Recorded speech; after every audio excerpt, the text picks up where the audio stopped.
Naku guys, wala. Hindi daw option yung suggestion ni Senator Alan Peter Cayetano na alam mo yung mag-resign lahat, tapos mag-snap election, sabi ni Tito Sen. So, eto guys, panoorin natin. Sunod na namin yung snap elections. Ah, um, there is no legal or constitutional basis for a framework to do or a framework to do that. So Wala talagang legal o constitutional basis.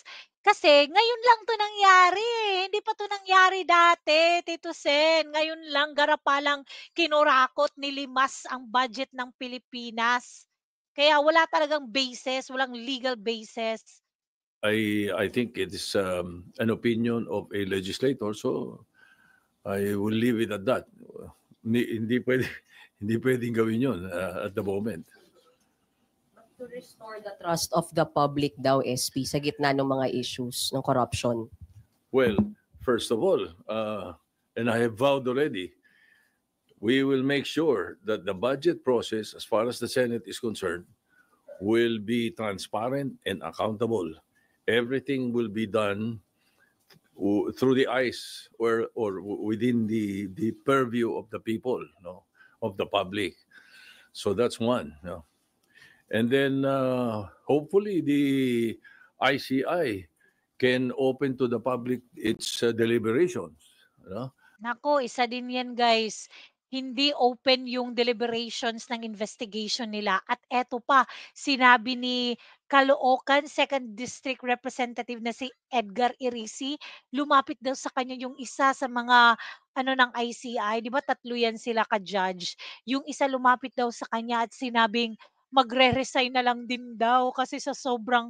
So, alam na talaga natin guys, una si Magalong tapos may magre-resign na naman, hanggang si BBM na lang talaga yung matitira. Kasi wala, imposible talagang hindi makukonek yan kay BBM, eh, imposible. That's another. And the most important of all is that the judiciary act well. In other words, may mga ma-prosecute, may mga makulong, at may may find guilty yung mga guilty.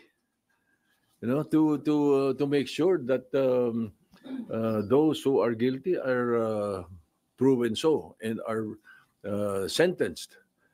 Palagay ko doon pag nakita ng mga tao na gano'n na nangyayari, malinaw ang paggamit ng pera nila. 'Di ba? Malinaw ang investigasyon. Malinaw din ang resulta ng judiciary. What more can you ask for? Yun ang importante. So SP, hindi ho option yung pagbibitiw from President to Congressmen na sa sinasabi ni, para daw clean slate, sabi ni Senator Alan. Cannot be an option. What do you do with those who are not guilty? What do you do with those who Magsa-snap elections nga. So kung hindi sila guilty at wala silang kasalanan, so hindi dapat sila matakot na manalo, 'di ba? Kasi mananalo sila. are newly elected and have no bad records? What do you do with them?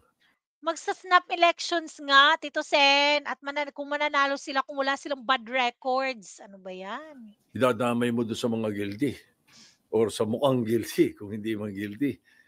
Kung meron bang marumi, ba't natin idadamay yung mga malinis doon sa marumi? So I don't know. It's very far-fetched as far as I'm concerned. It's we will be entering something like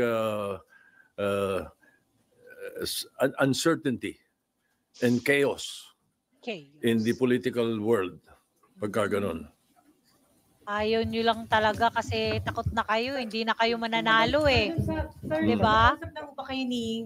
Yan yung rason ng mga taong takot kasi baka hindi na mananalo sa snap election kasi nalaman na, eh, nakitang-kita na yung mga pinanggagawa nila, eh, oh, 'di ba? Pagtatabo nila kay Martin Romualdez makikita na talaga kaya naku guys, anong masasabi niyo dito? Don't forget to like and subscribe to my channel. Have a great day. God bless.